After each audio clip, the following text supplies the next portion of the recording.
Fear. Fear is only strong in the moment. What does that mean? Well, let's start with this. The most important thing we can do is learn how to learn. Figure out what you are good at and explore how that impacts other things. Find the comfort zone in your head and work from there. Even if what you are good at isn't often very productive for yourself or society, it is often the only starting point for so many people. Anger, fear, and suffering are common in ever-changing ways, ranging from intentional invocation of such emotions by others to unintentional consequences of others' actions. So learning best for me is about breaking down concepts through the incessant asking of why and how, and being able to explain my every action and idea. This is my path because my father was a strict disciplinarian. He couldn't explain to me how he wanted things done, why he wanted them done a certain way, so he resorted to physical punishment and verbal hostilities, as his father did before him. He wasn't calm and collected in his mind. He was frustrated and angry. That clouded his judgment further. In turn, it was compounding his frustrations, which he unleashed on me, only making him more upset because of my slow compliance, induced by the fear he instilled in me. He wanted immediate compliance and satisfaction, but he couldn't think clearly enough to understand why he wasn't getting it. I was fearful of him and learned to hide my thoughts that I didn't think he would agree with. When he was joking around about cute girls that I thought I might like, I felt humiliated, deeply and personally attacked. I didn't want to talk about those things with him. I was confused by his temperament because I was a child learning only one consistent lesson: fear. He never knew I was interested in girls until one day I introduced him and my mother to my now ex-wife. When my father would become angry, I cowered away. That made him upset.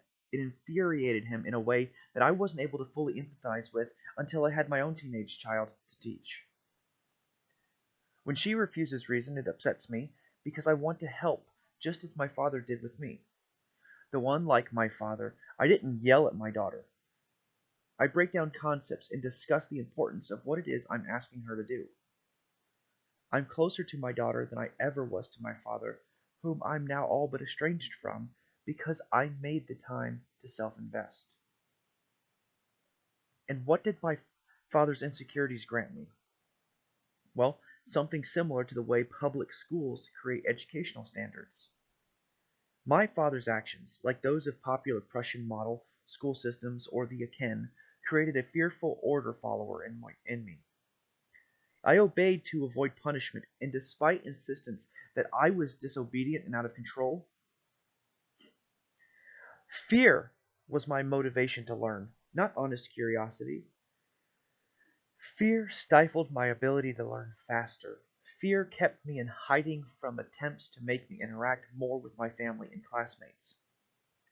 I didn't learn skills that would help me survive in the future. I learned skills that helped me survive in the present, at the time.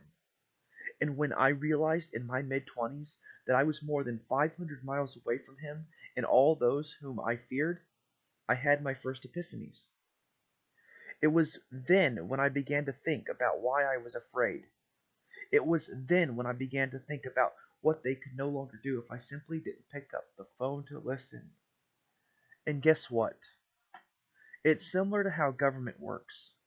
We pay taxes and obey law enforcement commands because of what we know they think they are allowed to justly do to us.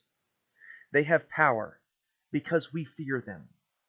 But if we listen to what popular liberty movements say, we may think that government officials and supporters fully understand what their actions are doing to us. The truth is that they don't understand any more than my father did. People like the Rothschilds' banking clans, however, understand fully, but the average politician and voter does not. Government, like my father, does not entirely realize that we obey because we fear them. But when we treat them in the same style they treat us, there will be fear in their eyes. and it has already happened. That is what the thin blue line idea is all about. Though I don't agree with killing others outside of immediate self-defense, supporting police with a thin blue line symbol is born of both sides not fully understanding what the issue is. Those angry at policing and murdering, some of them who did not partake in the outrage fueling their murders directly, only served to create more cannon fodder for others to cling to their beliefs, reinforced with the idea that more bad people out there exist than previously thought. All the while, never making time to fully understand the context of the situation. People like those are even in my hometown. People like those who run the Combs Pizza restaurant in Aurora, Indiana, are making profit off promoting the defense of their beloved law enforcers. They bought signs with thin blue lines on them saying they will protect their law enforcers. They bought company t-shirts supporting the Fraternal Order of Police with their company logo on them. They can do whatever they want with whatever messages they want. But do they understand the culture of fear they promote any more than those they speak out against for killing police officers the media hyped up? No, they don't. The namesake owner is very much like my father. He's never wrong because such admissions would counter what he did in his entire life. He's never wrong because spending time in the U.S. Army and later as an Indiana State Patrol officer would be seen as a wasted life. Like my father's time in the National Guard and a state of Georgia employee for 40 plus years, the namesake owner of Combs Pizza will not accept the fact that what he did out of a noble cause was a mistake because the means were contradictory to the goals. They won't even acknowledge the possibility that they could be on the wrong side of the issue morally. Why? Because it's the same as making a mistake and being seen as wrong. They won't admit to making such a mistake lightly, just as calling out my parents for working within state government for 40 years themselves comes across as saying, I'm ungrateful for their hard work to feed, clothe, and shelter me. The same goes for Mr. Combs. Being seen or ousted for making a mistake that was perpetuated for a year, 5, 10, 20, or more is a tough critique to entertain, let alone accept in full. It says at first appearance that the life of the criticized was wasted. It's not a wasted life if they recognize it is just a very expensive lesson in the unintended consequences of following orders and not contemplating decisions deeper. They could make amends and denounce such things, but to do that would require consistency. They have to give up their state government pensions. Why? Because when taxation is realized to be theft, then their continual demands for payment for things they did while nescient about their actions only encourage their former employers to continue taxing and terrorizing others to make good on promises to pay for services. The pizza man will not give that up, nor will my parents give up their pensions. It would mean living in poverty again for all of them, just for a short time if they are clever. And if one spreads this logic a little more, those receiving Social Security payments, Medicare, and military compensation will need to reject that as well. Who is willing to do that? Very few are. And why? Because when taxation is imposed, it creates dependency upon a single currency that is used to pay taxes, to pay these salaries, pensions, welfare, and contracts. And because all people are subjected to this taxation, believe that they will be punished or negatively targeted for being non-compliant, they obey. So Mr. Combs and my parents perpetuate fear of non-compliance in others for no other reason than their own potential fears of instability or change to accept philosophical consistency. And that is only if they are willing to consider thinking about such consistency in the first place. So why did I bother with this piece? Because fear is a powerful motivator that when refined becomes terror, and when employed it is terrorism. So what does that mean? Understand that to mean government is terroristic in nature, even if it is a simple majority of 9 to 1 or even 6 to 4, as the compulsion to comply is strong with government versions of high school peer pressure. It means that terror has effectively been used to override reason in a string of long moments through the ever-increasing regulation of what people may do with their economic choices. It means that the same people proclaimed by pop culture and mythos to promote peace, security, and freedom by demanding obedience often fail to realize they need to be the change they want to see in the world, that others need to see in the world. But who wants to role model someone struggling? No one. And why not? Because change often leads to having to make uncomfortable sacrifices. That's why. Many of these sacrifices are akin to what I made in order to be free of the fear instilled in me by my father. I had to distance myself from him and everything I knew without having a single clue as to why I was doing that. Yes, I ran from something I didn't understand. The few friends I had were left behind. My family lost. I was condemned and told I was loved at the same time by my parents. Basically, the more clarity I achieved in understanding the purpose of morality, economics, and freedom, the more alone I became. But why did it have to be this way for me? The answer is because I was taught fear. I was taught to withdraw from others. I wasn't taught how to problem solve or to connect with others. I was taught to comply and obey, or else. Just as my father would condescendingly laugh at me for being naive when discussing voluntarism a few years ago, so too did Mr. Combs when I brought up the issues of taxation being theft, in a few of our personal discussions, that is. They wanted me to conform to their ideology. They wanted me to accept them or be ridiculed and ostracized while claiming they were trying to help me. But help me from what? The loneliness that I've struggled with my entire life, which they induced because they didn't realize the unintentional consequences of their actions on a developing mind? Help me today from the much harsher ridicule of others who won't even give me the time of day to plead my case to be rejected by them through laughter?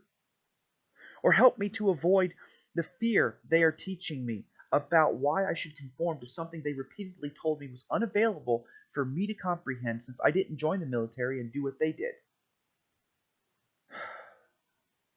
That is what government teaches: fear, momentary obedience, confusion, and inconsistency.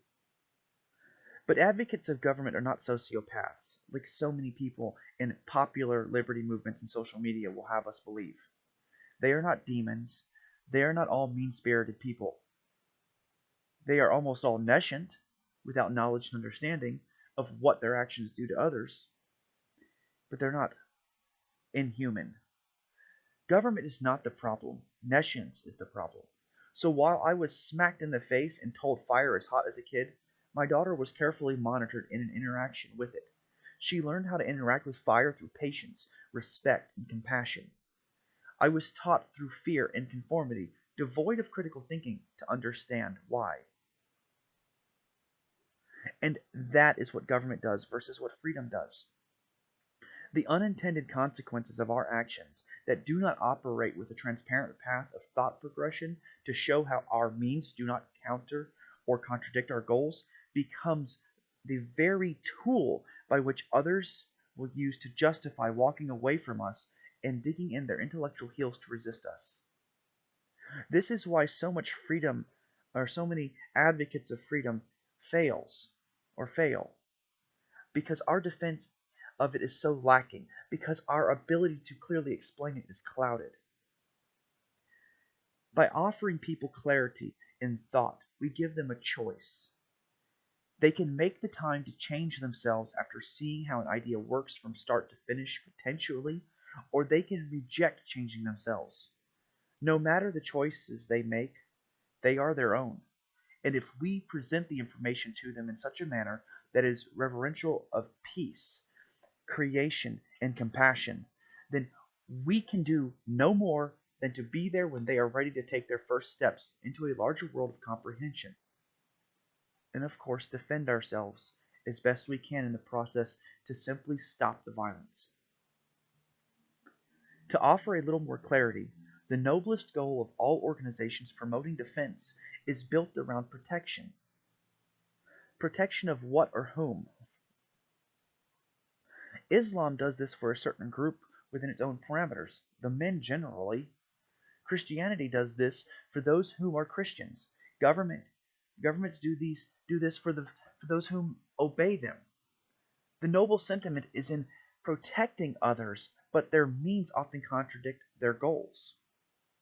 Yet if we were to expand that to include a more universally applicable set of parameters, then fewer people would be motivated to hurt others outside of their own self-defense because of lack of clarity, leading to frustration, which invokes hostilities when not recognized in their proper context. However, to make this happen requires communication, and communication requires understanding how to break down concepts simply enough to answer questions about them. And lastly, time invested in yourself to make that happen so you can answer questions about such things is the first requirement. But not to answer questions for others, to answer questions for yourself. I've already done that for me. If you'd like to see what I did to define these things, you can download my free books, Liberty Defined and Morality Defined. You can get them on my website, jimlimberdavis.com. You can get them from smashwords.com. You can download them from barnesandnobles.com. And they're all free. But I want to make something very clear. The solution is not to attack others or encourage violence. The solution is to stop violence and hostilities, to create an atmosphere where people know they will be respected and compassionately accepted during their internal processes of comprehension and adjustment to new information and the increasing clarity it will bring in their progression of understanding. This is why harsh constructive criticism and laughing at others increasing hostility, causing people to dig in their heels, resisting ideas that could benefit them. So patience in your own mind first, to choose words carefully with intent to create enlightenment is the key. The solution is to change yourself first. Now, if you've enjoyed this message, please share it. Like it, share it, and let other people know about it. And if you want to know more about what it is I understand and how I define my life philosophy, you can visit my website, www.jimlimberdavis.com. Download my free ebooks, share them, print them, whatever it is that you would like to do. Just get the word out there and help other people seek greater clarity. Thank you.